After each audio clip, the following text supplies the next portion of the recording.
Forever.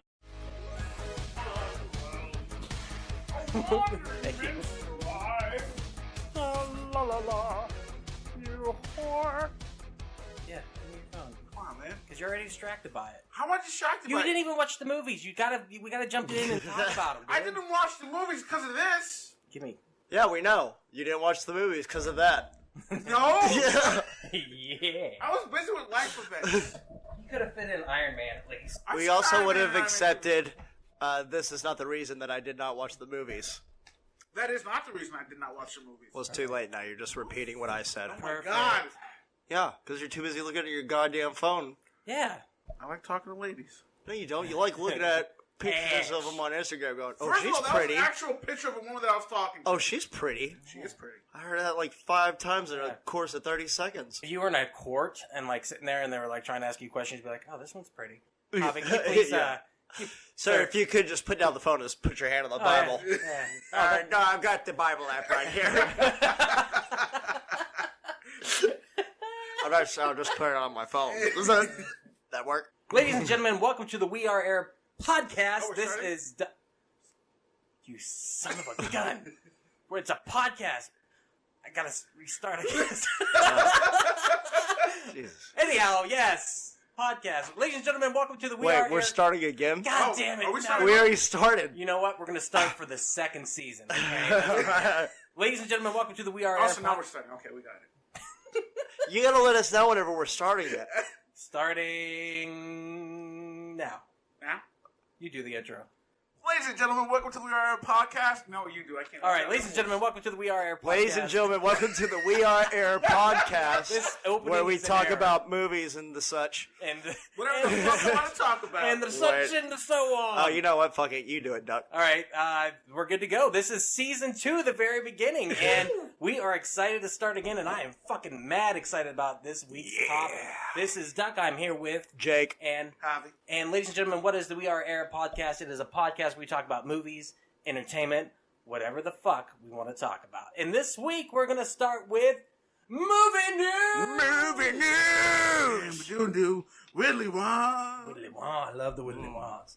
All right, so what are we going to start with? Confirmed Avengers Endgame runtime officially makes it the longest Marvel movie ever. Take a guess on how long this bitch is. 3 minutes and 3 hours, 3 minutes. 3 minutes? That is correct. Yeah. It is going to be 3 minutes, and we're all going to pay to go see it. Yeah. And it's just going to be Thanos snaps Except again. one more time, the other half's done. And Yeah. it wasn't. That's what the end game is. He's like, Right. fucking win. Yeah. That's Done. the real twist that Marvel's throwing at us. And we would all just be like, you know what? I really like. But That's why they're only showing 2 minutes of footage. 2 hours and 58 minutes of black and credits. Fuck yeah. Done. And we're just like the nothingness, and then we have to sit there and think about our lives. exactly. We're in a void. And then we just start doing a podcast in the Yeah. theater. We're like, you know what? I really liked it. Yeah. Fuck it. It was a thinker. 3 hours and 10 minutes. Okay, you said 303. 307. 302. It's 302. My bad. That's not what to say. This is Price is Right. We both lost. Yeah, it's 182 minutes exactly. Doesn't matter. I don't know. With You got Fuck people it. complaining, man. dude, about what? The long time. Why? Who? Because it's I don't not long fucking know. enough? Yeah. I know. I said the Yo. director's cut of The Abyss 3 times. I can sit through this. I like 3-hour movies. I sat Yeah. through the fucking supercut of fucking Watchmen. So that's the runtime. I do want to say also that I am fucking wicked excited, and that's what we're kind of leading up to with these podcasts.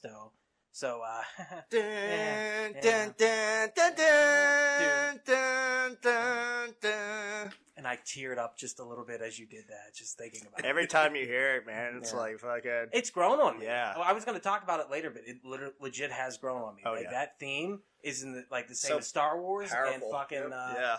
Indiana Jones. Just Yeah. anything John Williams ever made. It actually took a little bit for it to grow on me also. I remember sitting the first one and I'm like, it's a good movie, but hearing that music, it didn't really do anything for me because it didn't have the power behind it now that Right. it does. Yeah, So. I agree with you 100%. So Kevin Smith, who I am a fan of, and I think you guys are too, is filming in Louisiana right now, Jay and Silent Bob reboot. The one person who hasn't said if they're going to be in that movie is the Fleck. And he actually said something. In response to being asked about Jay and Silent Bob reboot, he goes, I haven't been asked to make an appearance, but you never know. There's still time, he said. We'll see. I think it was up to me. I would rather do Holden than Shannon. but I would defer to Kevin. So he doesn't want to be the guy who fucks people in the uncomfortable well, place. I mean, like the back of a Volkswagen. He just gave away a plot point right there. Kevin wanted them to run in, so he's going to bring back Mallrats characters into this. It's going to be a full encompassing of everything. Right. And have you guys been watching The Road to Reboot at all?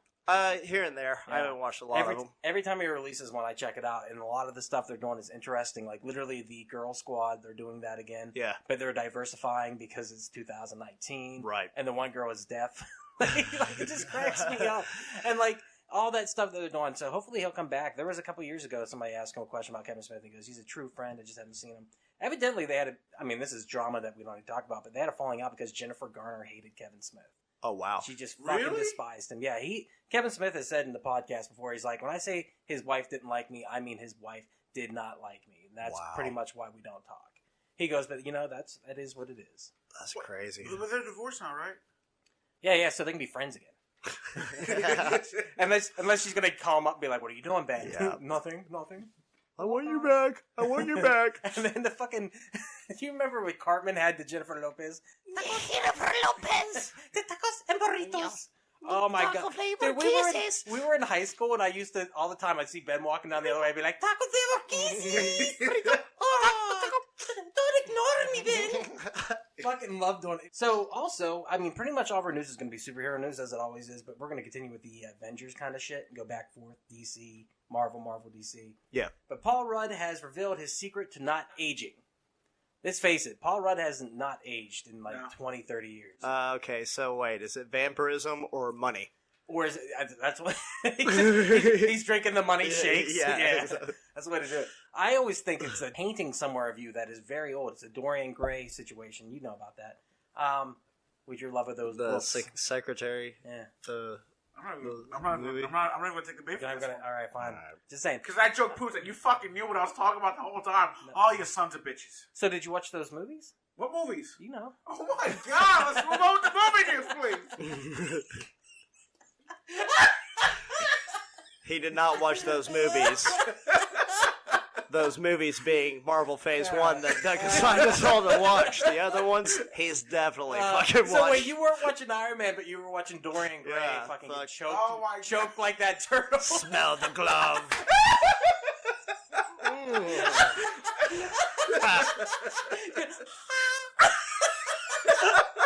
No. Did you share the picture of the turtle on We Are Air? Share it on We Are Air on Facebook so they can see the picture of this turtle. And it's fucking covered. It was an ad for don't throw your trash away, keep it in your house, become a hoarder. And literally it's like a turtle with a bag over his head. And Javi sends us the picture and goes, does he look like he's in pure ecstasy? Or is it just and it does! That's a kinky fucking turtle right there. Dude, like a latex mask over it. Oh, I couldn't stop laughing every time I looked at him, just like... Good So, go to the Facebook, find the picture, just imagine it going...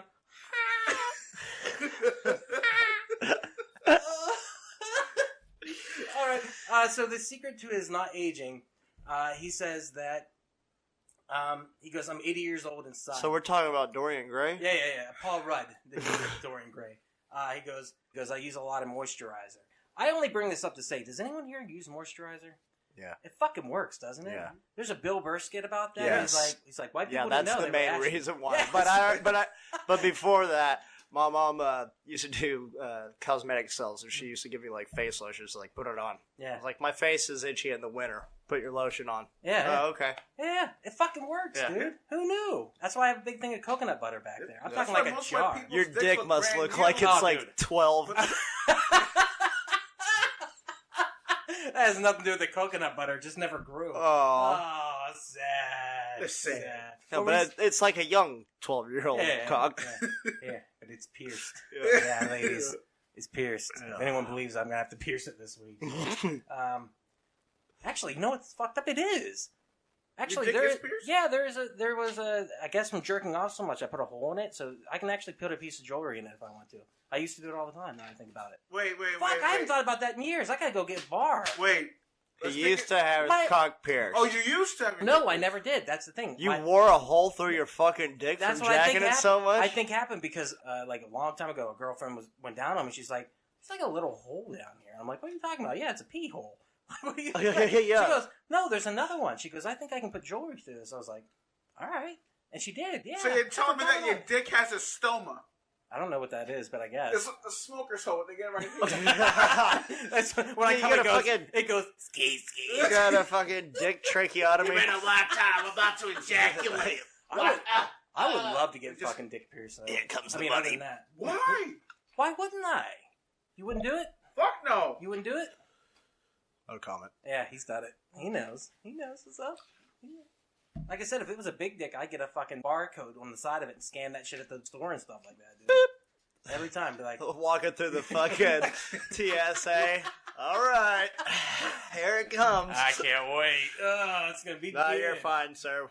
No, I'm not. I got a Look, bomb. it's the 7th time you've been here this week. We're not taking any flights. You just come in here, you get dinged, and you drop your pants in front of everybody. Oh, God, I hope you don't have to make me drop trout. Yeah. I just want you to look at it. Yeah. You get your ding ding ding. Let me see your asshole, sir. Oh, shit. Okay, I want to talk about this. Zack Snyder explains what led to Batman vs. Superman's infamous Martha scene. And I always just bring it up because of that conversation we had in the garage about the Martha scene. And you explained it to me. And when Jake explained it, it fucking worked. Like, he hit that shit. I was just like, damn it, yeah, that sounds cool as fuck. And then I saw the movie and I was like, no, Jake, that wasn't that good. He said basically they made the connection, of course, which we didn't make that connection. Everybody missed that fucking connection and walked out of the movie like, well, fuck, yeah, man, their moms are named Martha. Yeah.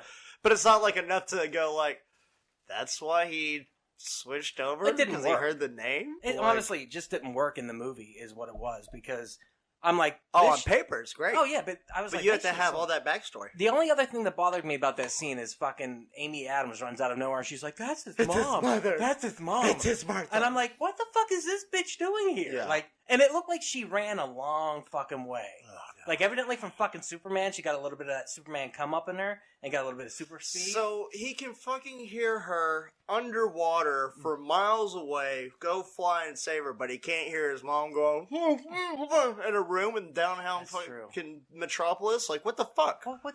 Yeah. Fuck that movie. Anyhow. It's alright, though. I like that movie. It's alright in some spots. I can tear it apart. You but know what's weird is, like I said, the first time I saw it, I hated it. Yeah. But after... The more I watch it, the more I like the it. more I think about it, the more I like it. There are good scenes in that fucking movie. Yeah. There really are. But they were going to take it to the extreme. They thought about, and they even put this out there, the idea of having Martha Wayne lose her memory, go into a witness relocation program, and end up being Martha in Kansas. Oh my god. Fuck and they're that. half brothers. Yes. Fuck Well, that they shit. wouldn't be half brothers because Yeah. Martha's not his real mom. So, but step brothers? Yeah, that's why I was like, fuck that situation. So I'm so happy they didn't do that. Yeah. Cool. Thanks, Zach. Chris Evans' favorite superhero and the person that he initially wanted to play. Do you guys know who it was? I want to say Thor. Nope. I'm going Hawkeye? to. I mean, he played a bunch of people before that. He played the Human Torch and The who's that? Losers.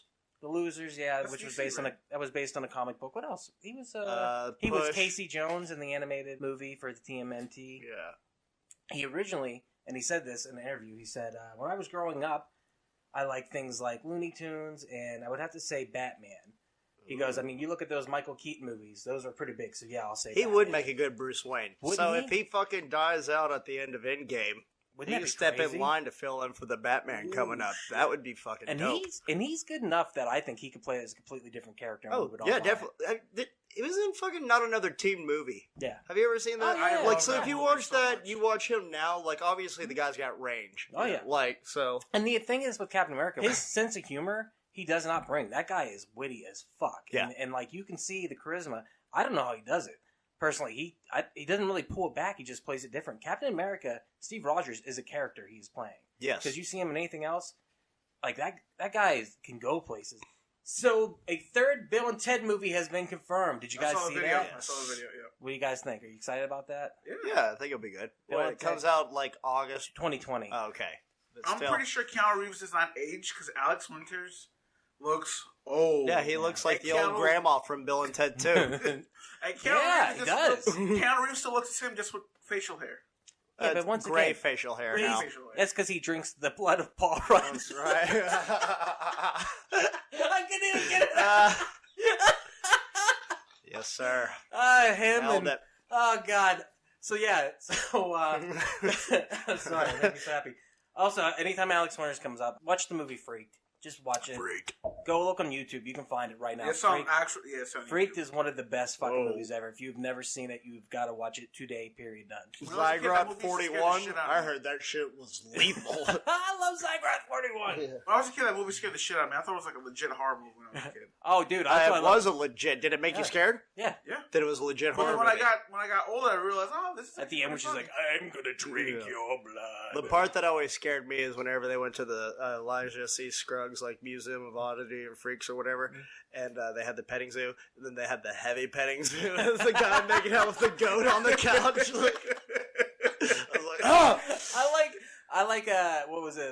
The death little- of Sockhead. oh, yeah. It's Yeah. so good. Who's voiced by Bobcat. Right. Like, hey, come on, man. They took the sock off his head. So fucking funny. And he like coughed up blood. Mm-hmm. So not only are they bringing back Bill and Ted, which is Face of Music, but also William Sadler will return to play Death again. He was in Freaked. He played the bad guy, the main. No, he main didn't. villain. That No, was wasn't it? Randy Randy Quaid. No. I'm talking about the guy who was part of the. Oh, the yeah, business, the CEO or whatever. Yeah, William Sadler is an amazing character actor. He got turned And, into a giant shoe or whatever. Exactly. Yeah, I didn't realize until today he played Death in You Bill and didn't Ted know too. No, I didn't know I that. liked him in Demon Knight. Never Tales saw from that. the Crypt. He's amazing. He's just one of those perfect character actors. Bad guy in Die Hard 2. Oh, dude, he's fucking. Is he? Yeah. That was Sadler? Yeah. Oh shit. Which one's the best Die Hard? You guys think?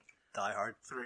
3? I think Die Hard is the best. With a Vengeance is a close second. Well, that was the first I ever saw in theaters, Yeah. so that one's like. Yeah, it's got a special spot, nostalgia. I've never seen Die Hard 5. But I mean, I refuse to watch anything past 3. yeah, 4 is alright. It's got Kevin Smith. yeah, in it's it. got I Kevin know. Smith in it. That's about it, though.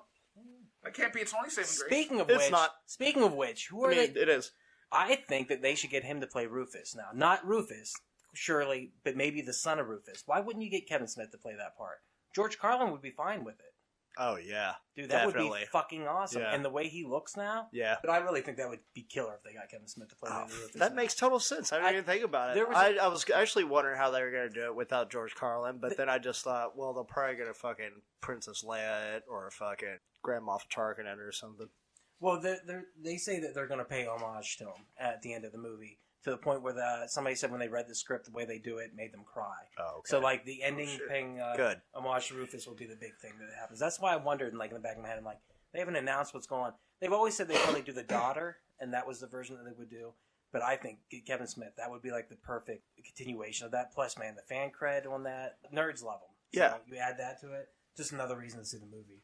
Which, by the way, I don't know why they waited so long. They've tried like every year to make this fucking movie. I'm happy it's finally happening. I think it's because Alex Winter has had nothing to do but to write the script and try to get it off the ground, whereas Keanu Reeves is constantly filming and doing movies. Did you guys see John Wick's third trailer? Yeah. John Wick 3? Yeah. Man, I've never seen a John Wick movie, and I cannot wait to watch all of them. Dude.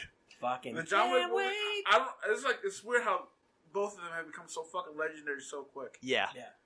Yeah, it's fucking insane. I can't wait to watch Yeah, it. they're really good. I want to And watch it's- that in the It's rain. just so fucking hilarious I at the think same it, time. well, I think it's because he's really doing that shit on the screen. Like, he's doing his own stunts. Yeah. He's doing his own fucking choreography. Did you see the video of him actually practicing? No. Dude, holy insane. shit. It's fucking insane. Yeah. Like, he's actually handling guns, doing, like, all that shit, and he's moving, like, with insane precision. Yeah. Do you think that? He is John Yeah, Wick. he is. Do you think all that Matrix training trained him to do that shit? This is, like, well beyond the Matrix Yeah. shit. Yeah. He was already doing, like, martial arts shit back then, but he really stepped up his game whenever he got the John Wick role. And there's, like, all this background footage. Like, he shoots in 3-gun competitions and, like, different style shootings and shit like I think- that, so. Nice. My favorite John Wick meme was just, like, after Thanos snaps, and, like Thanos snaps, then John Wick says, "Where's my dogs?" Yeah. When his ass. Did you guys hear about the students who remade Alien in a high school play? I sent you You guys sent me the video. link earlier. I didn't have a chance to Oh my watch god! it. Watch it. Pull it up and watch it real quick. It looks so insane, that alien. Yeah, that ass you're looking at on that phone. I know you are. I saw you type like 5 things. You need to type things. Give me it. Hold on, Give wait. me no. Give me Look it. at his phone. Jake's taking this serious. Oh. Right? yeah. Yeah. Awesome. Yeah, I'm just gonna stare at Javi in anger as he goes for a couple asses as he can. First of all, I'm texting now. Yeah, isn't that crazy that though? was dope. So basically, these kids put on a stage play, and they made everything in the stage. They used it recycled stuff, or they literally used garbage and stuff like that. Yeah. But these kids, they used whatever they could though to create this stage play. And the fucking alien, like the outfits look cool as shit. The egg opened up, the face hugger came out, and gave him, and then fucking the alien suit looked like crazy good. Like I couldn't believe this shit. Yeah. So it's all around the internet right now, but definitely I say go check out the video. This just makes me want to create something now because I'm just like, these kids can do it, I can do it too. No, that's fucking badass though. These kids really did put in a bunch of fucking work on this shit. Definitely check it out. Yeah, it's fucking awesome. I want to talk a little bit more Marvel news, though. Soon, Wolverine's healing may soon be possible, and it's parentheses, yes, really. So, genetic engineering, we all know that they've been doing this. They've been splicing stuff in the genome, DNA, CRISPR, all that shit. Yeah. Frogs are gay! Yeah. They're turning our frogs gay! Geneticists are making real-life Wolverines! This is how long was he waiting? Because he was just like, there's my opportunity. I didn't get to do it last time. I felt so left out. Oh, that was a good call. They're trying to, right now, mess with DNA so that they can create basically what lizards can do, how they can regrow tails and shit like that. Worms, how they can be cut in half and regrow. They're trying to figure out how to do that with human beings. And they're also, on top of that, remember we were reading about this a couple years ago? They created a gel that basically can regrow skin and organs. It's along the same lines as that. Right. Well, like open wounds, they put that gel in. And instead of having to stitch it up, it seals itself. Exactly. And they were trying to get that FDA approved. And also, they have a topical cream now that they've been talking about. It's topical cream where you can take it orally. Well, it sounded terrible the way I said it. But it will stop it will stop aging. And it's ducks cum. Who wants it? I'll stop aging. I mean, why not? We might see within the next 20 years that they might stop death. I mean, other than something terrible happens. Look, so this like has been like the dream of man since the dawn of man. How do we make our lives longer? How do we live forever? Like, it's only a matter of time that it was coming here. Like, they were already taking so many strides. Even all of our sci-fi movies that we watch, everything. It's all, but, like, they had this technology in there where this is happening. I personally want a fucking flying car, but yeah, let's live forever. Fuck it. Watch the world fucking... Why do you want to live forever when the world is going to fucking die, like, in the next 100, 200 years, suck, you know? We do that. I'm just saying, it just sounds brutal. That sounds insanely boring. Why? Just, who will want to live forever? Because of all the pussy you can get. Vampires. Nope. That is not strong enough new for me. Pussy every year. Pussy. No, that sounds awful. You don't want new pussy every year. I want to be fucking dead. But if you think about that, then we'd just be overpopulating the fucking earth, and it would be fucking get to death even quicker. Yeah. New pussy every year. Yeah, I don't have to live to see this shit. No, so what we're looking at is Marvel fans can earn up to $1,000 for watching every MCU film. We have signed up for this thing, and we will not be approved for it, but we are about to watch every MCU fucking film anyhow. Why are we not going to get approved for it? Because we don't have the There's a shit ton of stipulations. I was reading it. It's fucking ridiculous. So you pretty much have to have no life. This company was basically giving... and be rich. $1,000 to somebody who wanted to watch all 20 movies and tweet about it, basically to put out the name of the company. Yeah. It was a genius idea. We are not going to qualify for it, but we are going to fucking talk about these movies, because fuck it. We watched Phase 1. Well, some of us watched Phase 1. You hear that, Marvel? You don't got to pay us when we rewatch you hear that, Marvel? Some of us watched Phase 1. Some. So I watched all of them. Jake, you said you made it through the majority, excluding the Incredible Hulk. Yeah. And Javi, how many did you make it through? Well, I saw Iron Man 2 on USA. Shame. On USA? And Iron Man 3. You watched it on USA, No, I'm making a joke. I don't have cable. What's you don't have cable? You don't have cable? Cable. I don't got cable. You don't have a cable? I don't have cable. You don't have a cable. I'm the last cable. So these movies are pretty fresh in my mind, Jake. Also, Javi, you remember them enough. They're my memories. Yeah. So, Phase 1. So we're going to start with Iron Man. Should we go in chronological order to start with Cap? What? No. We're starting with the way they were released. By the way, we need to decide right now. Is Hulk, Ang Lee's Hulk, part of the Marvel Cinematic Universe? No. Are we sure? Yeah. Because there are references to it in the other movies, I feel. Go ahead. The fact that We'll get I think they do that as homage, but I'm pretty sure Marvel has officially stated that it's not part of their canon. Okay. But I think there are little callbacks. Well, I think it can be. Wasn't Liv? No, that's Jennifer But Connelly. also, you have to think on the grand scheme of things, Ang Lee's Hulk tackled a lot of subjects that the comics actually did, so they can still be referencing the comics whenever you think that they're referencing Ang Lee's Hulk. We decided as a group not to start with Hulk. We decided to start with Iron Man, which is considered the first of the Marvel Cinematic Universe. So, it released on May 2nd, 2008, directed by Jon Favreau. Screenplay by a bunch of people, but we're going to find out soon it didn't matter. Here is the synopsis. A billionaire industrialist and genius inventor Tony Stark, Robert Downey Jr., is conducting weapon tests overseas, but terrorists kidnap him to force him to build a devastating weapon. Instead, he builds an armored suit and uppins his captors. Returning to America, Stark refines the suit and uses it to combat crime and terrorism. Budget, $140 million. Box office, $585.2 million. When did you guys first see this movie? I saw it in theaters. Saw it in theaters? Opening day. Fuck yeah. What'd you think? 5 people in that theater. Nuh-uh. Not shitting. Not shitting it. Really? So what was your impression of it with those? Well, I remember seeing the trailer and how it was just like that boom, like that cutscene, like boom. Then all of a sudden, boom, boom, boom. Then and he steps out, and I fucking geeked the fuck out. I was like, I'm seeing this movie. I cannot wait. And the movie did not let down. Right. In fact, after it was done, me and my brother said, "We're gonna buy tickets for another showing tonight," and we saw it twice that one day. Fuck yeah. How about you, Jake? I was more into Batman at that point in my life. So Dark Knight, was that before or after? After. Okay. I was more looking forward to that. I waited till Iron Man came out on DVD, but I watched it as soon as it did. It was amazing. I mean, it set the whole tone for the MCU as we know it. Like, it did a really good job locking that in. I went to see it with my buddy Big Nick and my girlfriend at the time, Sarah Rierick, at the Mills Mall in Pittsburgh, and we saw it in IMAX, and it was fucking worth every penny, and the trip that was an hour and a half to go see it. It was amazing. And I remember when the movie ended, I remember the action movies I've ever seen.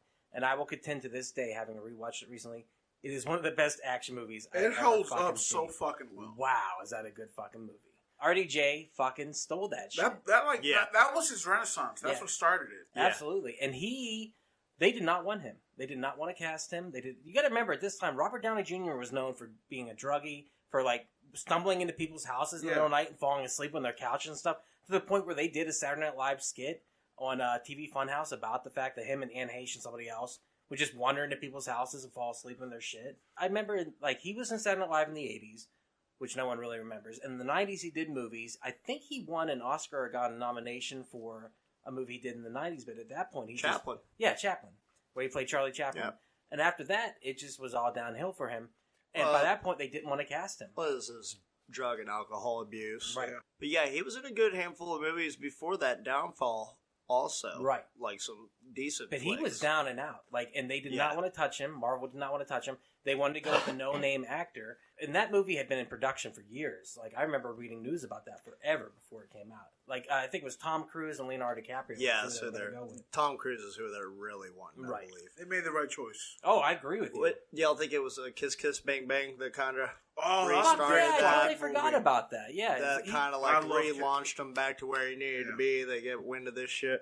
And then eventually he gets that director to, write and direct the third Iron Man. So it kind of gets to return the favor. It was a pretty quick turnaround for that. But I would say this movie fucking holds up like crazy. What is it about this movie other than RDJ? The story, I mean, like, it's a perfect origin film in every way, shape, and form. In a lot of ways, it recreated what the origin film should be. We had Batman. I'm talking Batman 89, which is a great origin film. And pretty much all superhero films tried to recreate that.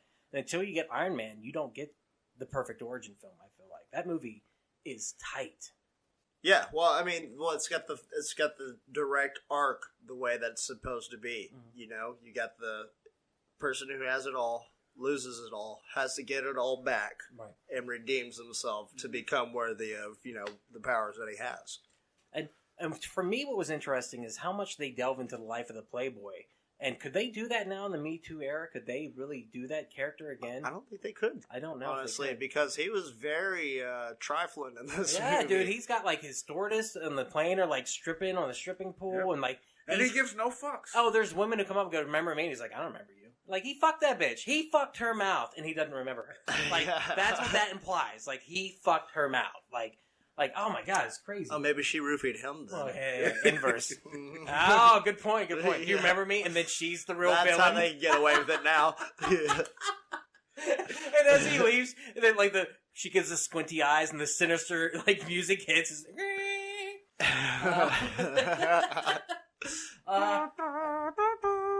So when they were filming this, they were rewriting the script the entire time they were filming too. And Jeff Bridges, who plays Ironmonger in the movie, who plays Obadiah Stane, he has went on record to say he did not enjoy his experience making Iron Man because they kept changing the script, and he did not like that. And he said, eventually I realized I was making a $200 million student film. And that's what he said, but it fucking worked out. Yeah, it did. And it set the precedent for what Marvel Cinematic Universe would become. We're going to move on to The Incredible Hulk. June 13th, 2018. Director, Louis Leterrier. Wait, that movie was not released in 2018.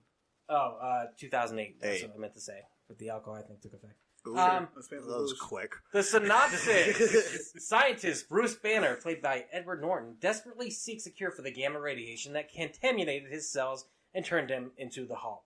Cut off from his true love, Betty Ross, Mila Jovovich, and forced to hide from his nemesis, General Thunderbolt Ross, played by William Hurt. Banner soon comes face to face with a new threat: a supremely powerful enemy. The enemy is the enemy. Enemy known as the Abomination, played by Tim Roth. Motherfucking Roth. Budget $150 million. Box office $263.4 million. What did we feel about the Incredible Hulk? To go back to Incredible. Something you asked before, I really do think that Ang Lee's Incredible Hulk could actually be technically part of the MCU. I would agree. Because it picks up where that Hulk ended, in the jungles of South America. I agree with this. In the jungles. Why'd you sound like Obama? In the jungles of the fucking Mandarin. We were South America. I'm a teacher. Yeah. Let me tell you about America. I've always thought the same thing, except for when I rewatched it recently. The opening redoes the origin story, and it's more based upon the 1970s TV show, The Incredible Hulk, than it is that movie. But if you kind of squinted your eyes and looked at it sideways to the point where they have that theme in the movie, and look at it sideways, you could let Ang Lee's Hulk be part of this and a continuation. Because I agree, because it does start off in the jungles of South America. Where I'm a teacher. So I rewatched it, and I will say, Liv Tyler, not Mila Jovovich. I could not get over her wispy voice. Bruce, are you okay? I will say that I like Jennifer Connelly and Ang Lee's Hulk a lot better than Liv Tyler. Does she always wispy voice in fucking movies? Because that's the whole time. Every time she talks, she's like, "Come on, Bruce." She did that in the comics. Yeah. That's all I read. It's all in italics. But for real, I was just every time she talked, "Come on, is that Bruce?" I'd be like, "No, bitch, it's not. It's fine. You're hot, but why are you talking like that?" My dad did the soundtrack for Armageddon. I forgot Ty Burrell was in that movie. He is. He plays her boyfriend type guy. And then he actually goes a... Boyfriend type guy? Well, I mean, she leaves him pretty fucking quick whenever Bruce Banner shows up again. She's like, I'm sucking his dick. Yeah. Have you seen the Hulk stick? Oh, it's huge. Have you seen the Hulk GIF? Maybe I'll tag it to the We Are Her page and get us banned. So what does it really say about the movie? What do you remember from it? Forgettable, like you said. Lou Ferrigno. Yeah. And the other thing that he could be, he played the exact same security guard in Ang Lee's Hulk. That's why I was like, maybe this is tied in. So that was maybe. I mean, that wasn't at a college in the first Ang Lee Hulk. Oh shit, then I'm wrong. I didn't watch it. That's a long fucking movie. This movie, whereas Ang Lee's Hulk is fun to watch the fucking Jolly Green Giant jump around the desert for an hour and a half, this movie is just underwhelming. I like the idea in Ang Lee's Hulk that the more angry he got, the bigger he got. And then true to the Hulk. And then eventually he fights the giant storm cloud, which in the Incredible Hulk he kind of throws a rock at a storm cloud at one point. I'm like, is that a callback to Ang? Galactus was in Hulk? Oh no, literally. Remember at the end of Ang Lee's Hulk, his dad turns into a giant. Yeah. He's like, "You can have the power," and I'm like, "No, Nick Nolte, you can have this power." Wait, that was Nick Nolte? It was Gary Busey. Wasn't I thought it was Tom Waits. We like Ang Lee's Hulk better than Incredible Hulk, I think. I definitely do. Well, let's see here. I like the scene at the end where he's masturbating and his eyes turn green. Is that what was happening? Meditating, whatever he was doing. I don't know. You're right. He was doing a tantric fucking tug is what he was doing. You're going to messing with my mantra. He was doing an Ace Ventura. I was practicing my mantra. I can get very cranky if I finish. You wouldn't like me when I'm cranky. So... It's not a great movie. The first 15, 20 minutes... The CGI doesn't really hold up. I didn't like the way the Abomination looked in it. And to be honest, I didn't like the way that the Hulk looked in it that much either. I agree. Yeah. There was something else I was going to say. The whole non-plot line with Tim Blake Nelson as the leader or whatever, where he's got the fucking swollen head and shit. Like, well, you're thinking of Green Lantern, Tim Blake Nelson. Dude, you are 100% right, because it's the exact fucking same thing. Yeah. I thought that's weird, because his head started to grow, but that character never came back. Thank God. The first 20 minutes was good, but the rest of it was kind of like so-so. The one thing that I really liked and stood out to me was he was at the college, and he was fighting the army. That's it. Could not give two shits about anything before that. Could not give two shits about the Abomination fight. You're talking about whenever he's doing the fight against the army with Tim Roth and them at the beginning, where he does the fucking sonic wave and shit. That was a badass fight. And they using the Stark tech to fucking bring him down. Mm-hmm. That shit was cool. Yeah. Yep. But everything after that is just... Evidently, Edward Norton was notoriously difficult to deal with, and he is in a lot of movies.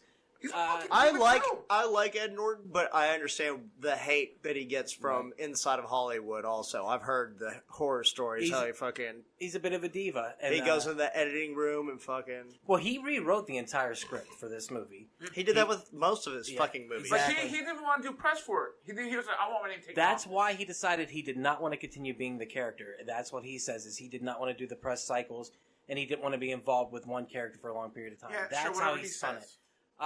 Way to fuck up our MCU with your shitty fucking movie, Ed Norton, you fucking cunt. Well, he blames Marvel. The reason he did not want to be part of it further, too, was production-wise, they filmed a much longer movie, probably a 3-hour-long movie, and they cut a bunch of it down. And that beginning sequence where you see the whole transformation, the first attack, Betty, being in a coma and stuff like that, that was all supposed to be in the film, and it was truncated to just the opening sequence.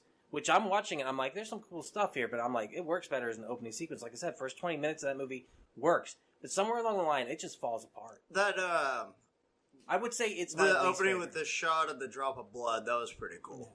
Yeah. And it goes in the bottle and Stan Lee drinks it, and I'm like, here's my theory: did Stan Lee get superpowers from that drop of blood? And that's how he became the Watcher. That's what I'm saying. I thought he got confirmed as the Watcher. But is that why he's involved with all the cinematic movies? That'd be cool. The Russos definitely did their homework whenever they did, their movies, Civil War and Infinity War. We'll see in ENDGAME.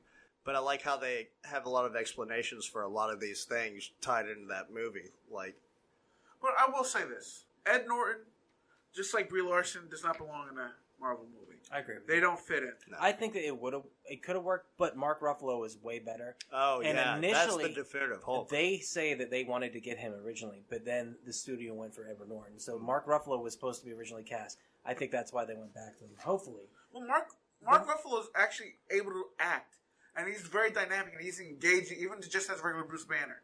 Next, we got Iron Man 2, released May 7th, 2020, directed by Jon Favreau. Synopsis. With the world now aware that he is Iron Man, billionaire inventor Tony Stark, RDJ, faces pressure from all sides to share his technology with the military. He is reluctant to divulge the secrets of his armored suit, fearing the information will fall into the wrong hands. With Pepper Potts, Gwyneth Paltrow, and Rhodey Rhodes, now played by Don Cheadle, no, by his side. He just got a tan for it. Lived on the equator for 3 months before shooting this movie. Oh God, Hobbs! Oh no. Tony must forge That's the real hustle and flow. Were you sunbathing on the surface of the sun, Terrence? Jesus Christ!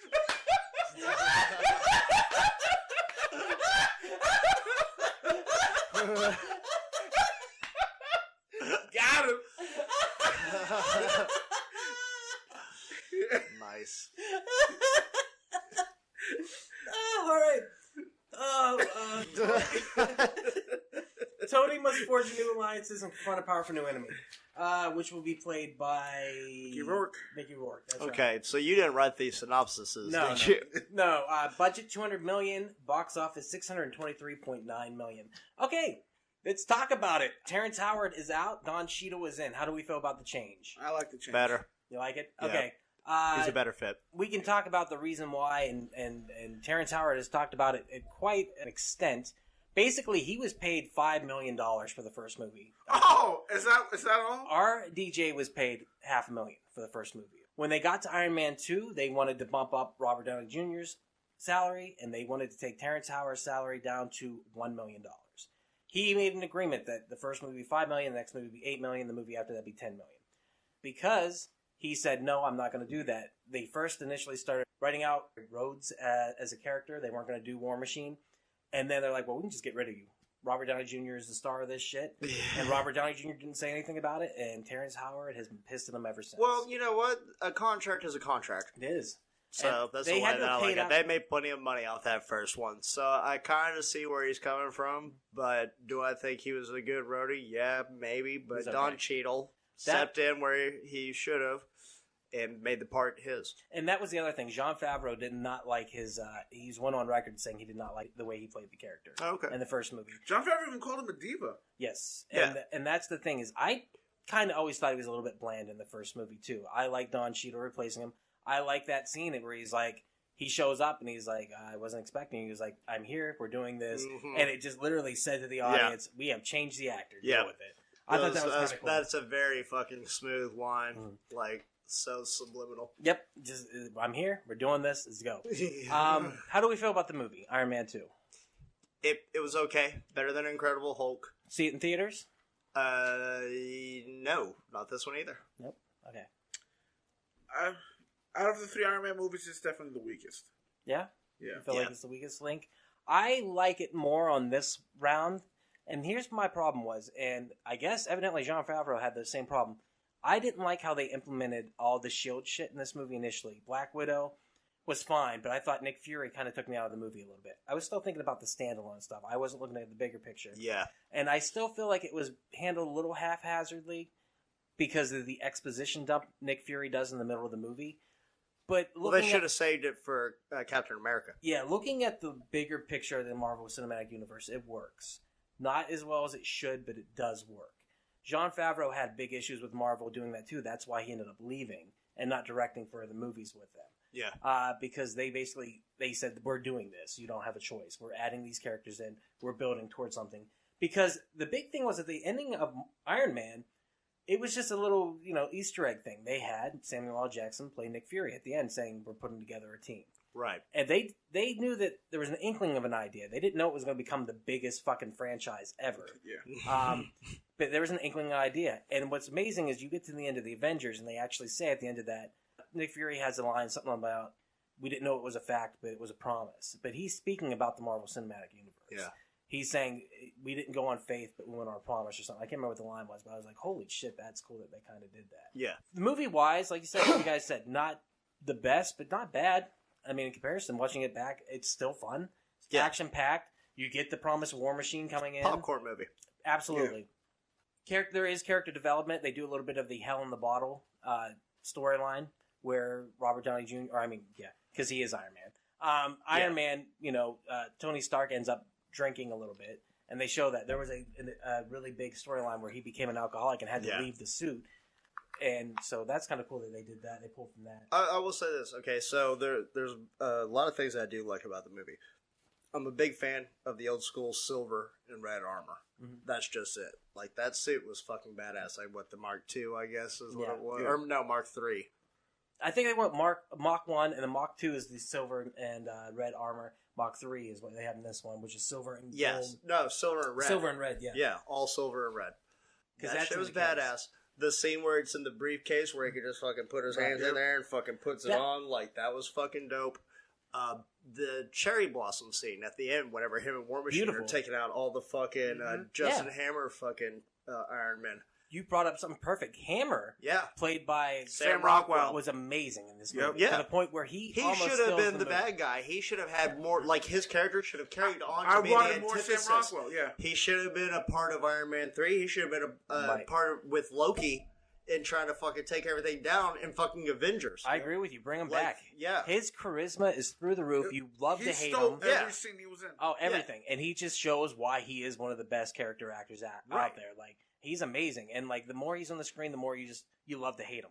And it is hard to hate him, he's the perfect polar opposite of Tony Stark, though. He's trying to be him, but he's the sleazy him, and Tony Stark is sleazy already, so it's just kind of like... I like how you keep winking with the word sleazy. Who was Scrooge McDuck's fucking guy like that? Glomgold. Yeah, exactly. That's exactly what he is. Dude, I'm so happy you brought him up, because I was thinking, like, I'm missing something here. Yeah, he was amazing in that movie. And then the suits, too. I like how you brought that up, too, because the progression of the suits of the series got better and better. So the best cameo was a cameo that we did not know was there. Spider-Man is in this movie. You guys have heard about this? Yeah, it's the little kid with the Iron Man mask on. Has that been confirmed? No, Tom Holland went on record and said that, yes, that was him. Yep. MCU has yet to come out and say it, but it's implied that, yes, that kid grows up to be Peter Parker, aka Spider-Man. And he said in the interview, I can confirm this as of today, Holland continued, I literally had a conversation with Kevin Feige only 20 minutes ago. Maybe I've just done a big spoiler, but it is out there now. It's cool. I like the idea that Peter Parker has been in the universe since the beginning. Also, there's a theory that goes further to say that maybe Uncle Ben was killed at that World Fair, and that some reason it might have been his fault. And so that would play into the larger cinematic universe. I would be happy to see that. I think that'd be kind of cool. That'd be cool. Okay, let's talk about Thor. Yeah. About to get Thor up in this bitch. Yeah. Thor is a movie about a god from Asgard. He's going to become king and take over Odin's reign, and he doesn't. And then Loki takes it over, and it's a movie, and it's got Amidala and Kat Dennings is in it. yeah, she got big old titties. Yeah, Kat Dennings, them sucker puckers, man. She got them. Oh, titty cat. Oh my god. Budget $200 million, took in $623.9. That is the largest take so far. This one I saw in the theaters. Wow, I did too. I saw it with my dad and my brothers. How about you? So in theaters. Wow, that explains why $629 million. Like, we all saw it. So, what did we think of Thor? I really like Thor. Did y'all get Thor looking at him? Is that what's up? What's up? With your man crush, you sent us a fucking thing earlier, Yeah, Javi? I'm only man crushing on, like, gay Thor Ragnarok Thor. Yeah, you got Thor Ragnarok. Ragnarok. Yeah, he can rag my cock any day of the week. Ragnarok hard dick. Fucking Chris Hemsworth came out of Chris nowhere. Hemorrhoid. Chris Hemorrhoid came out of nowhere, and I was like, Yeah, hemorrhoids usually do come out of nowhere. I was pushing too hard. Yeah. What did we think of Thor? Did you like it? Thor was awesome. It was awesome. Thor with the tit. Yeah, I rewatched it, and there's parts of it that are good. I could not get over the goddamn Dutch tilt. That movie made me fucking dizzy as shit. Yeah, thanks for bringing my attention to that shit. Oh my god, dude! The whole time I'm watching, I'm like, why the fuck is this movie so sideways? A lot of it's on the Rainbow Bridge, right? No, dude. Like a lot of the Dutch Bifrost tilt, Bridge. dude. It's like the most weird parts. Like they would just Dutch tilt, and then they would show a regular camera angle, and then they Dutch tilt again. And I'm talking like they were on a fucking slope, dude. I was 45 degrees straight. Dude, it was insane. I'm like, please stop moving. I would get dizzy. I get dizzy thinking about it now.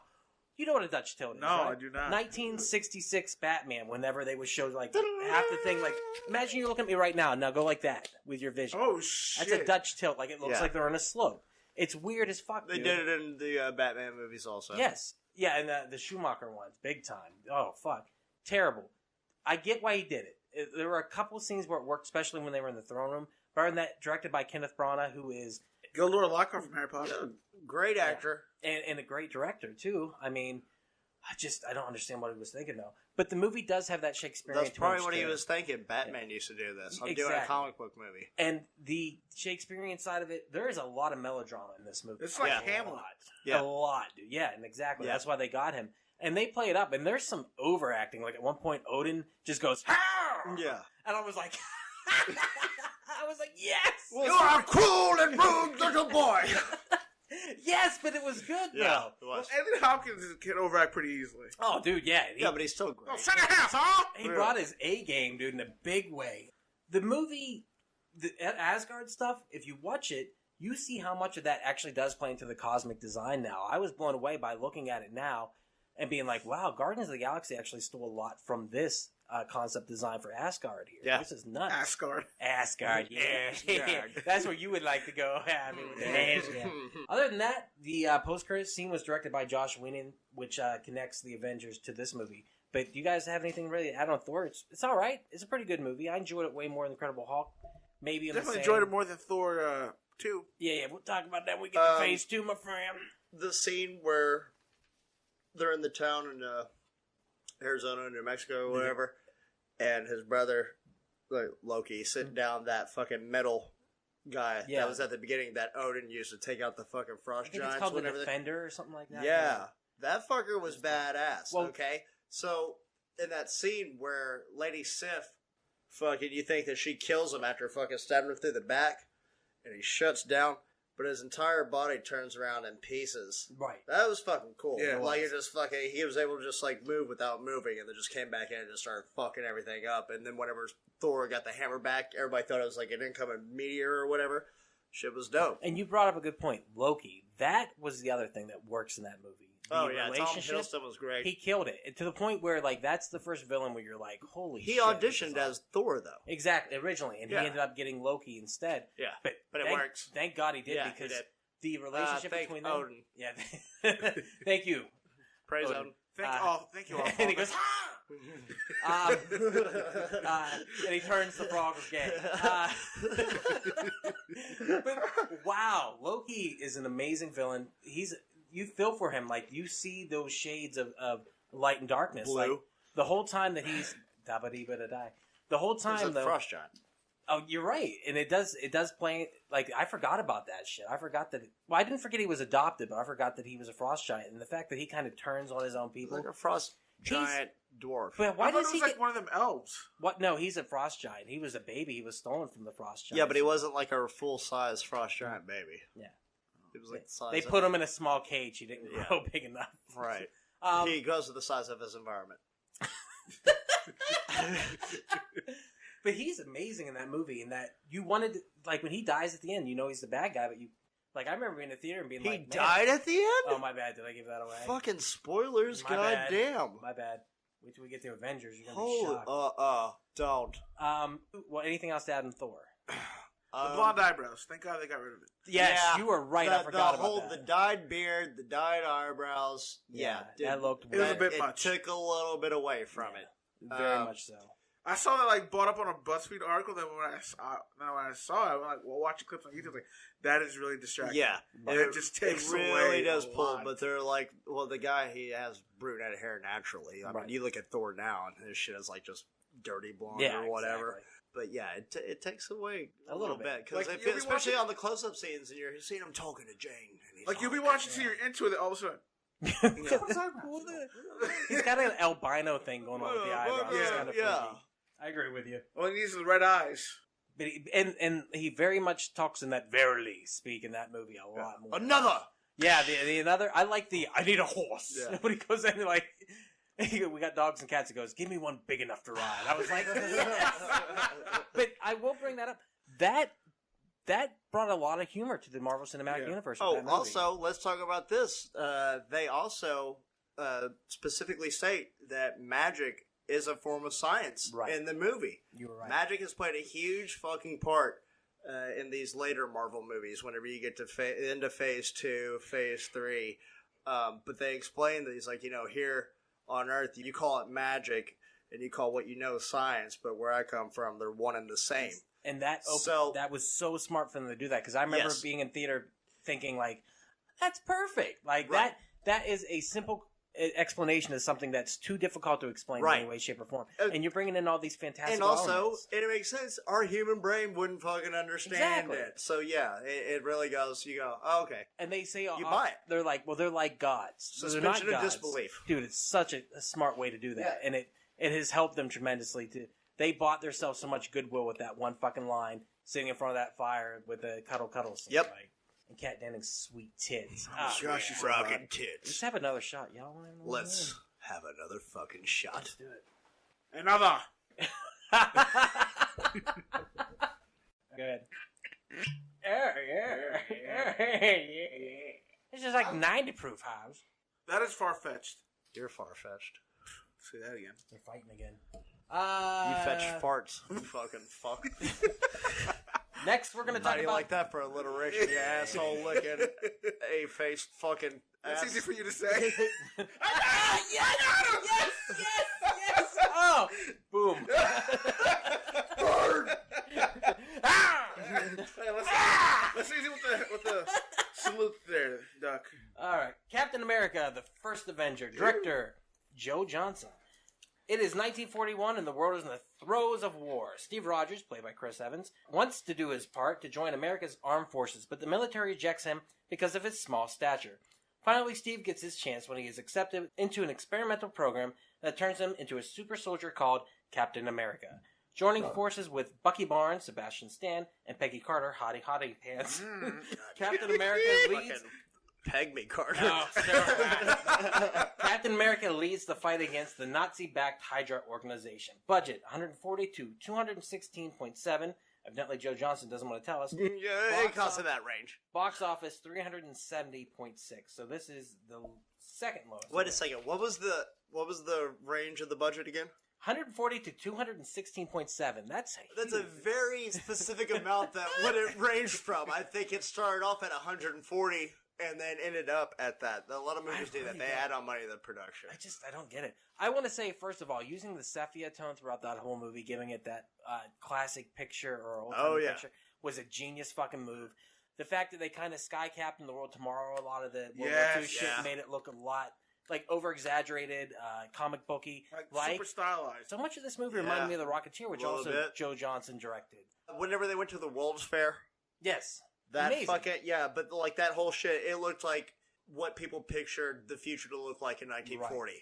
Everything looks like a portrait almost. That sepia tone and adding that it's very unrealistic, and there's a lot of fucking effects going on in this movie. Yeah, but I think it was pretty damn seamless the way that they fucking superimposed his head onto that little dude's body. Yes. Like that shit worked really fucking good. So cool. Yeah. And you believe it. Yeah. And evidently they filmed those scenes like 4 times with Chris Evans, 4 times with the body double, and then they tried to do it seamlessly. Like, I think that is an illusion that works out. Like, it's unbelievable. It really is. Usually, it really is. You're watching it and you're like, you know that's not him, but it's like where does he begin? Usually, superimposition like that, you could actually see where Chris Evans' face ends and the model's body begins. There was none of that. It was so fucking seamless. The fact that he had like sunken in cheeks, they took away a bunch of his jawline, like it was unbelievable. You like, believe that character? Like, I love that character because he sold it so well as the weakling. Yes, because you're like, whenever that's why not a weakling. But he was. But just a scrawny little guy. But he also with had the heart of gold. The heart of gold, the biggest heart you could imagine, who just wanted to do right. And the fact that he's chosen, you buy that. This movie's fucking good. This is the first time I've seen it. Holy maybe shit. the second time since I've seen it since theaters, but it's been years. Wow. And yes, I'm right on board with you. It defines this character so much after you've seen it throughout the years. I highly recommend going back and watching it, and you totally get where Cap is at I fell now. in love with Captain America in a big bad way. It's great. I always in my life, I just been like, yeah, it's Captain America. I'm like, Captain America. No, he's the shit. There's a reason why he's the leader of the team. Right. Morally, he's amazing. I do think it's weird that he tries to kill himself a lot, though. That was the only part where I was like, you're a little bit too willing to give up your life, Captain America. No, but he's testing out his powers. What can he get away with? What can he? Well, it plays into the character. Why would he not have a death wish? She's hands down the most tragic character in the MCU. If you really think about it, he's fucking heartbreaking. You said you wanted to fuck Chris Hemsworth earlier. Yeah, I thought he was the most one. First of all, he's hot. I would fuck Chris Hemsworth. Give Chris hemorrhoids. But you gotta think about it like this. Captain America is the most heartbreaking character. I agree with you. Sorry. Yeah, no. Like, why wouldn't he have a death wish? He's handsome.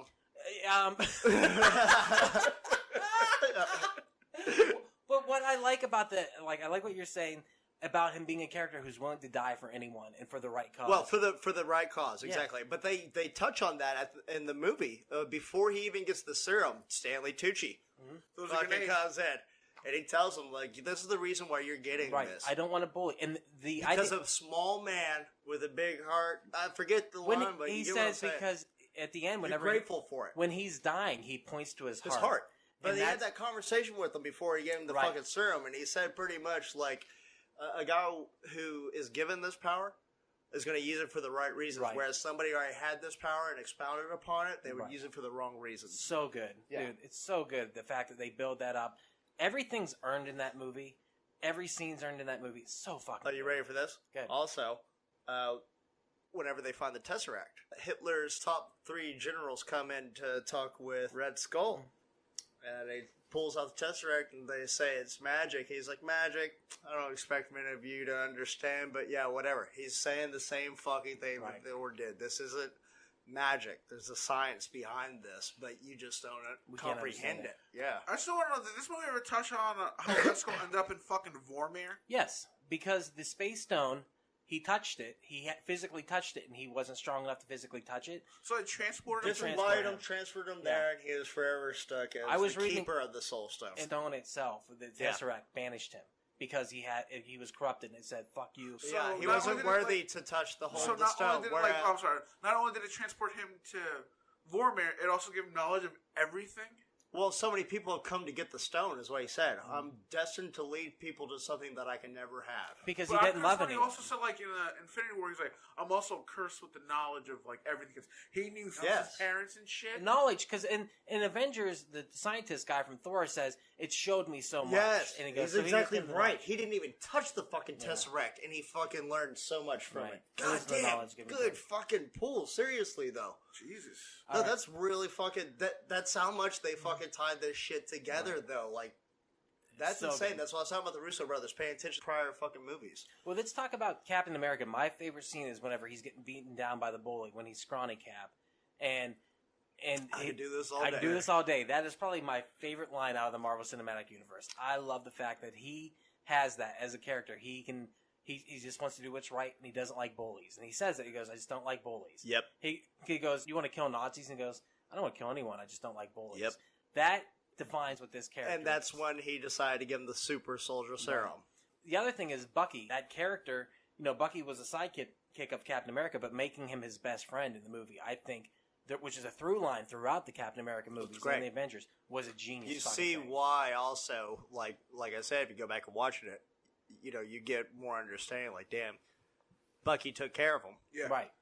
Yeah, he was his big brother. Yeah. And then it inverses and he becomes the big brother. And then they're on the same playing field. Yeah. But Bucky never treated him like he was lower than him. No. There is a scene his where best friend. He talks about Agent Carter. He's like, man, it's weird to be invisible. Now I know what it feels like to be you. He's like, hey, maybe she has a friend. It's fucking so good. Yeah, it's really good. I want to talk about two things I thought was crazy about this. Number one, the propeller death. There is a scene where there is a Hydra soldier off a biplane, and he kicks him, and he flies into the propeller, and blood goes spurting behind it.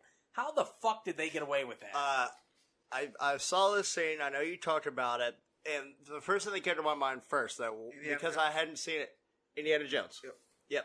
Before they even did the PG-13 rating, they did that for Temple of Doom. He's fighting a Nazi fucking German soldier as his plane is taken away, and he punches him, and his face turns to Wait, was that? Yeah, that was Temple. That was Raiders. He punches the. It was. Yeah.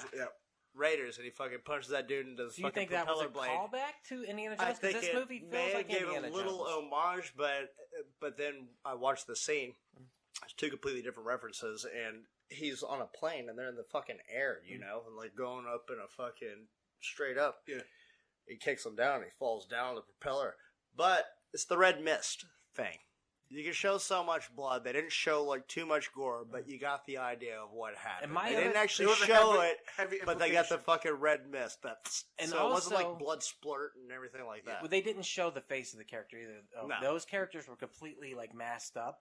So I was thinking maybe that's why they got away with it too, because they didn't show. There's no attachment. Right. Exactly. Right. But boy, that blew my mind while I was watching. I was lifting. I was like, "Whoa, that was fucking cool!" The same thing they did with the Masters of the Universe. They didn't want He-Man killing people, so they made them robots.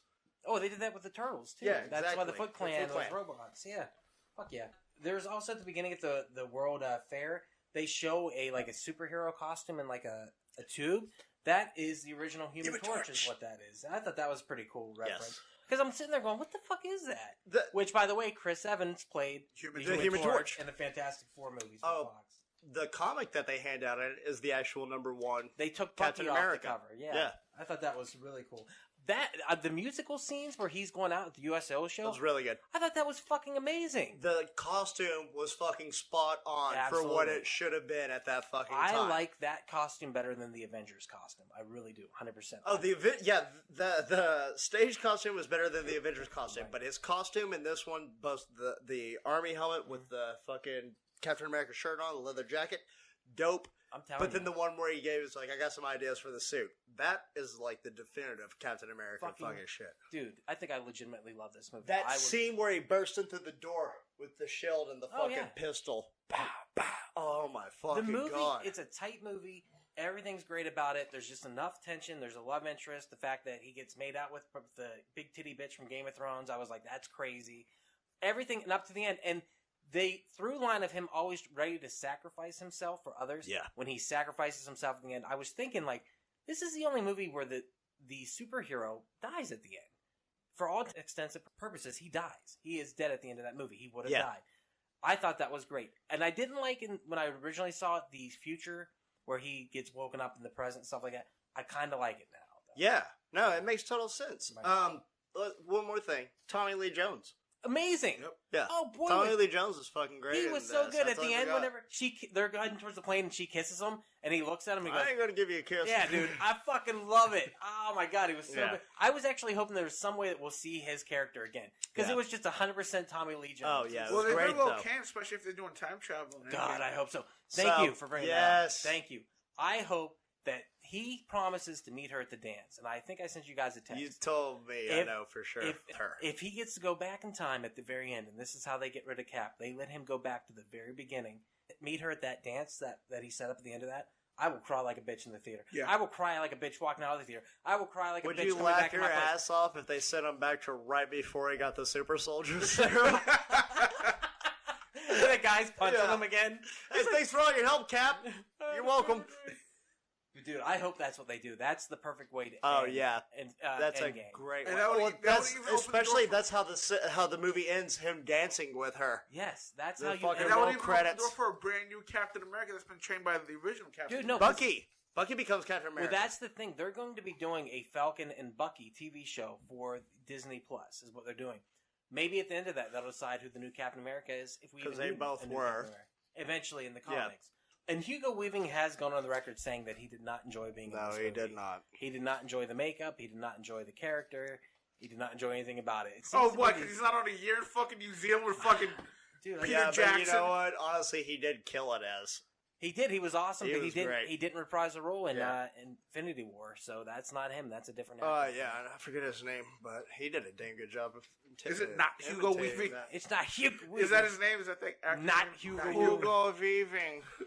So, speaking of Avengers, let's move on to our last film in Phase 1. Avengers! The Avengers! Starring Sean Connery, Uma Thurman, Ralph Fiennes. That's a different movie. Oh, my God. That always confused you guys, too? No, the League of Extraordinary Avenging People? Yeah. It was good. Alright, so 2012, directed by Joss Whedon.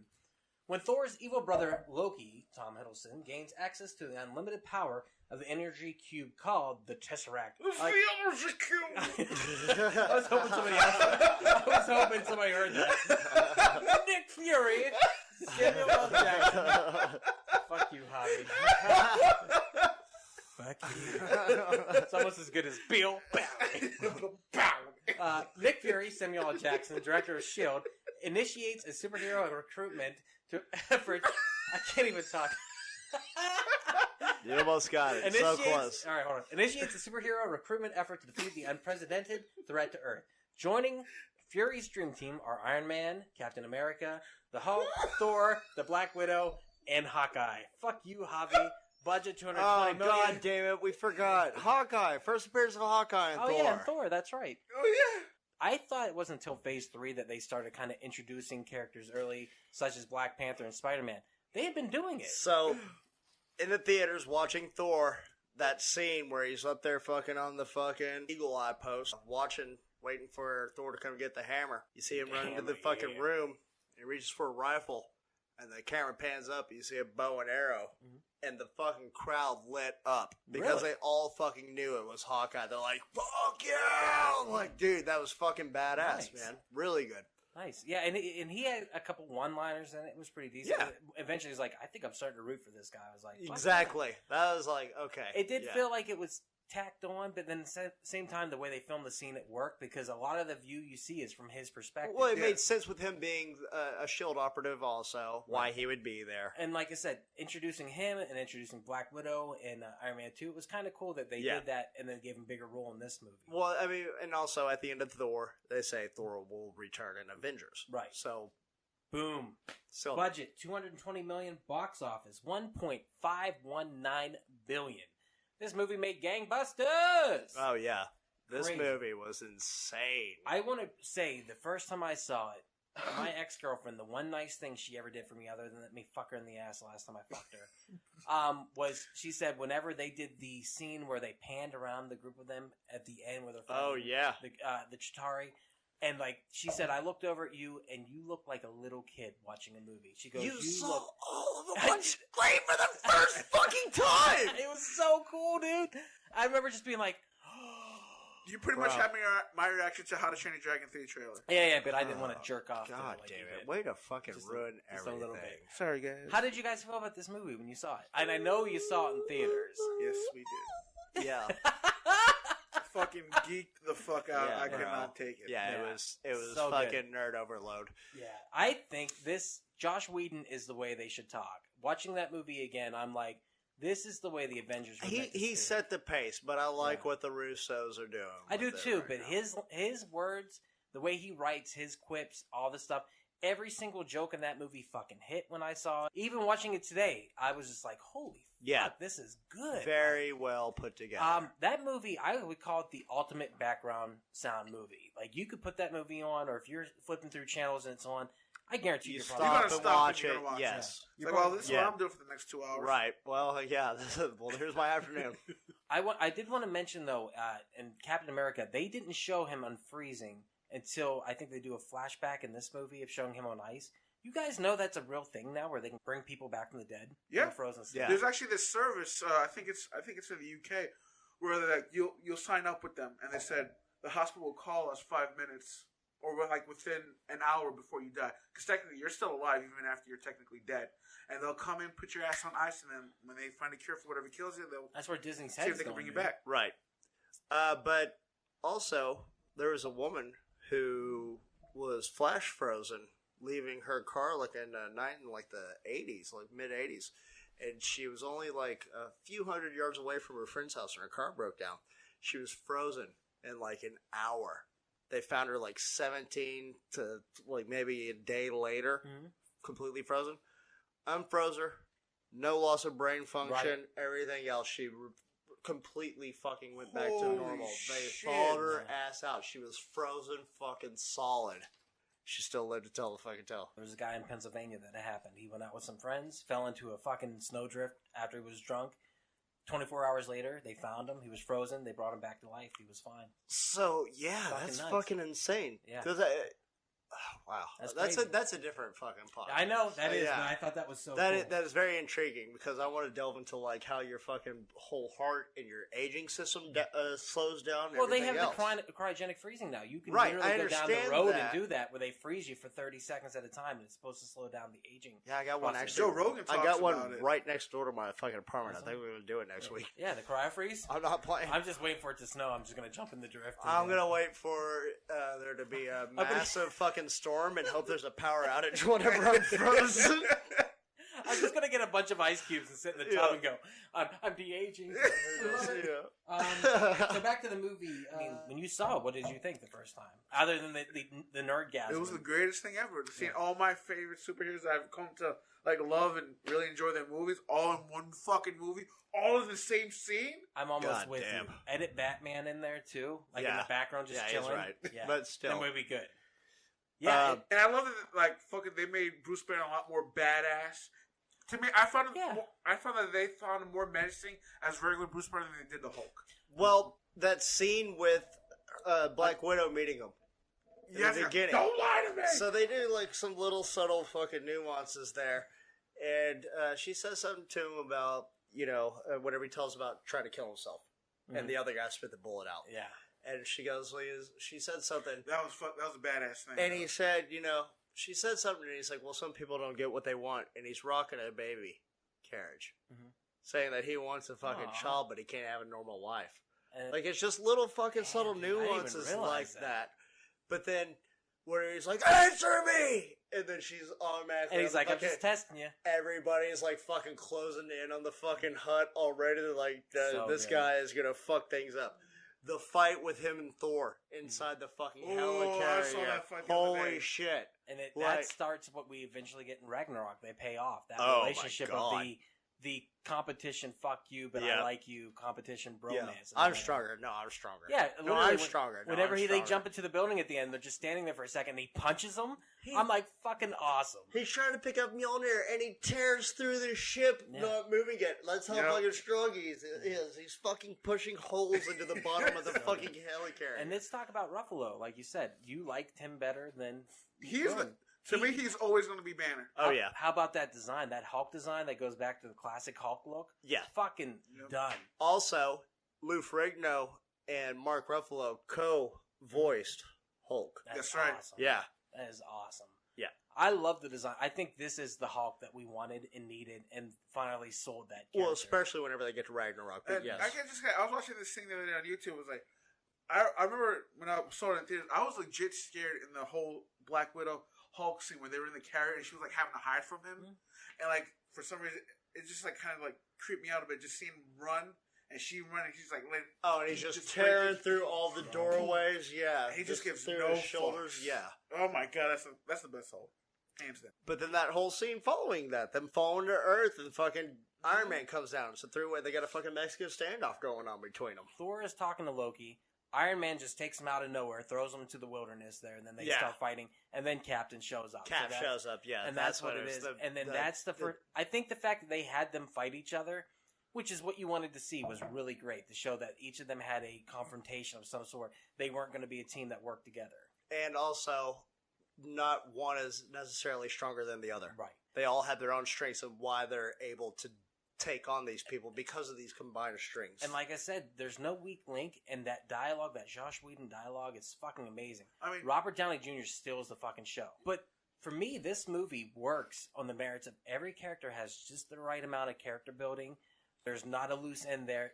Phil Coulson, the death, I like the fact that he dies, and then Nick Fury uses it to his advantage, and they point that out. They're like, he didn't have those cards on him when he died. Yeah. It was like, well, they needed the push. Exactly. And then Phil Coulson even says they needed the push. What that was, that's the fucking typical, we're losing at halftime, coach comes into the locker room scene and fucking gives a motivational speech, and they go back out and kick ass. You are so fucking right. This is a sports movie. Yeah.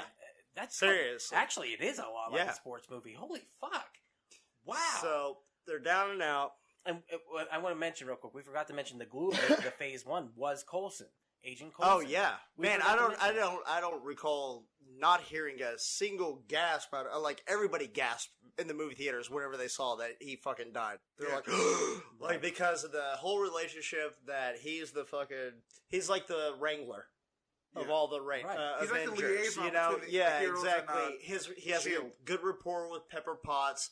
Tony Stark's is kind of jealous of it, but he still respects him. Yeah. You know, just these little fucking things. They built his character up so much, which is why it was somewhat of a relief to see him in Captain Marvel, obviously.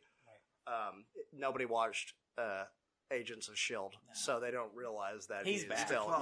he's still but either way, you know, whenever he died, like, everybody just like... I remember thinking, oh, this sucks.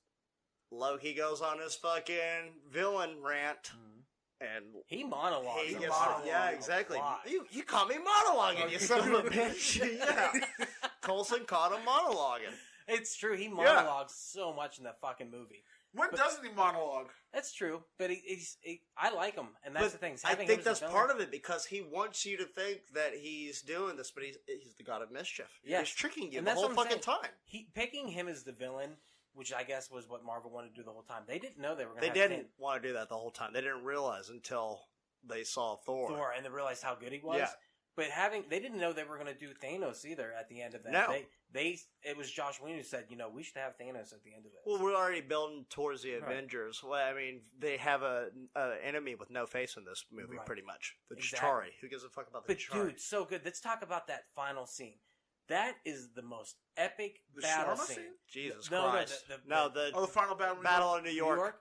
Dude, that is like a 25-minute battle scene. Oh my god. And what they said is they had filmed everything, and they went and they saw Transformers 3, the good Transformers as I call it. And they went, this is so epic, we have to outdo this. And they went back and refilmed a bunch of stuff and outdid it. Yeah. That is, to me, and it's still, watching it today, you can follow all the action. You can follow all the characters. You are provided with a moving splash page. It is killer how good that fucking battle scene is. You learn of Bruce Banner being able to contain the rage of the Hulk and release it at any time that he wishes. I'm always angry. Yeah. See how many quotable fucking lines there are in this movie? Exactly. I'm talking about, like, we've literally just pulled shit out and then like just goes on a fucking rampage. Right. Hulk smash. And Hulk. And that fucking smile.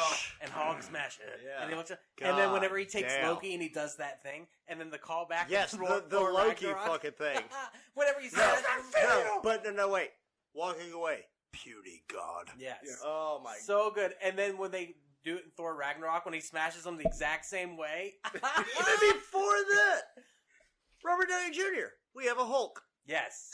Yes. And we Loki have a Hulk. Yes, exactly. So my favorite part was whenever it goes, "Sir, power at 400%," and it goes, "Well, look at that." Yeah, exactly. That was so Ultron. Fuck yes. Ah, dude, I love Hulkbuster armor was dope. I legit love this fucking movie. I think this is everything they promised, and like I said, that line at the end where he goes, "We didn't go on faith, we went on a promise," or something like that. They were talking about this promise of this movie. Everything leading up to it, and this is what they delivered. What I really loved about this one, it set up Tony Stark to be a seriously more dynamic character with and this kind of gave me an idea for like a fucking comic I want to do, like a superhero that has PTSD because he's just reliving all the shit that he saw, and that's touched on in Iron Man 3. Yes, he's fucking going through nightmares. When he has panic attacks, when he has his panic attacks, and he's like, "I felt like a heart attack." He's like, "Stop talking." As people who've had panic attacks, we know, then, that when you have a panic attack, people will talk to you, just like, shut the fuck up. Yeah. I need to breathe. Yeah, let me go. Just let me do my talk thing. Myself down. I'm good. Shut up. What's freaking me out? You're freaking me out. I think I have a heart attack, seriously. We will get to that when we talk about Phase 3. Anything else we want to talk about Avengers, though? I mean, I could suck the dick of Avengers all day long. Javi could if it was Thor. Yeah. Well, not that Thor. Long hair. No. You don't like long hair? I like short hair Thor. That's the Thor. Oh, dude. No, that's the Thor I'm that right can there peg with you. Fucking Ragnarok Thor is Thor now. Yeah. It's got to be that Thor. And Hulk has to be that Hulk or better. Yeah. But that Hulk is the quintessential fucking Hulk. Like that's the main. I've always been a huge Incredible Hulk fan. Dude, let's talk about that. The promise of this since we were children. I'm looking at that puzzle up there. It has all the first issue things on it that I have on the wall there. What does this mean? Like when you were kids, like me, did you read these comics? To see these characters finally come to the screen and then to join each other, like I never imagined we would ever get that. No. Okay, so I used to read Wizard magazine a lot. Hell yeah, I read Wizard all the time. Yeah. So I started reading Wizard whenever it was issue number 5. Mm-hmm. For it, like it started really picking up. But even then, they pre-hypothesized dream lineups for movies. Yeah, they would cast. And the first one that I saw was X-Men. And it had Professor X as Patrick Stewart. Yeah, I remember. Had Wolverine. Was it Kurt Russell? Robert De Niro. Okay. Really? Which would have been a fucking great Wolverine at that time. Obviously, Arnold Schwarzenegger was Colossus. You're looking at me? But I'm just saying, like, he had the attitude like the fucking hard ass that, the little guy. Actually, is Wizard number 6. It's got the issue. It's Hulk on the front. He's smashing the wizard hat. And it's drawn by Sam Keith, the guy who did the Max comics. Yeah. So it was his version of Hulk on the cover. But inside that one, they have a lineup for what they decided should be the X-Men movie. 2000, X-Men comes out. Right. And it's like, holy shit. That was the promise. That was the beginning of it. So this was from number 6 Wizard, I think, came in 92, 93. Dude, I was 10 or 11 years old. And then I'm a junior in high school. I'm so happy you brought that up because I would always think about that too, that casting thing from Wizard. Oh, yeah. And I would be like, you're right, Patrick Stewart would be good. They'd never do that. And then, boom. fucking lo and behold, yeah. So anyhow. And then 2000, junior in high school, X-Men movie comes out. It's like, dude, they're fucking doing it. Yeah. They're finally fucking doing it. And it was good. Like, because before that, all we had was Superman and Batman. Well, you gotta know, Marvel took a big risk with this. They were in bankruptcy. The reason they sold the film rights for a lot of the characters was so they could stay alive. Oh, yeah. So that's why they lost a lot of their main characters. That's why Fox made X-Men. Did anyone give a fuck about Iron Man before Iron Man came out? No. Fuck no. Did you guys I care about had it all? plenty of fucking comics that I traded to friends for like a handful of Iron Man comics, but I rarely ever read them. Right. Same with Doctor Strange. Pretty much the entirety of the Avengers, I did not give a fuck about. Yeah, it's like, I was more have those about comics too. X-Men, Moon Knight, fucking Spider-Man, Ghost Rider. Ghost Rider. No, I was way into Ghost Rider. I fucking loved Ghost Rider. That's what I'm talking about. But even as a kid, I would read the comics. I did not give a shit. Didn't give a shit. Didn't care And about then him. Iron Man came out. Also, like, it kind of re-engaged my love for Iron Man. I remember reading the compilation books that they would have, the issues number 1. Like I said, Fantastic Four is my favorite of the Marvel characters because I'd read that over and over again. I liked reading Hulk. I liked reading Spider-Man. I'd skip Thor. I'd skip Captain America. I'd skip Iron Man. I didn't give a fuck about these characters. To take their B tier and make it their A tier is insane. Well, to Absolutely them, that insane. always was their selling point, though. Avengers was their highest grossing comic, I believe. Like in the 60s and 70s, whenever Jack Kirby and Stan Lee were still doing this shit. So, I mean, it's homage to the golden age of Marvel, I guess. And so, but once again, to see these characters eventually get these movies and to have the promise of putting characters together in that way so they could fit there. It's amazing. It's unbelievable. And then to nail the fucking landing the way they did with Avengers is un-goddamn believable. Well, they set a tone for the way that we see movies now and the way that people fucking think about the movies that they make. Changed it. So, everybody's trying to make a franchise out of something now because of this shit. I mean, whether it's DC trying to copy it, whether it's the Universal Monster movies trying to copy it. Fucking everything's got to be franchised. Hunger Games. Everything else. Harry Potter. You're right. If it's not a franchise, there's no reason. Harry Potter went to the extreme where they started doing the prequel movies now. So yeah, you're right. They changed the way the game is done, but they've made all the monies, and they will continue to make all the monies, and they earned it. Well, we'll see about what happens in Phase 4 after this last... I'm very nervous for Phase 4. Yeah? I think it's going to go down. I think it's going to be interesting. But anyhow, that concludes Phase 1. Join us next time when we talk about Phase 2. This has been Duck. I've been here with Jake and Javi. And y'all, thank you so much for listening. Please stay tuned for more. Welcome to Season 2, motherfuckers! Season 2, bitches! Ha!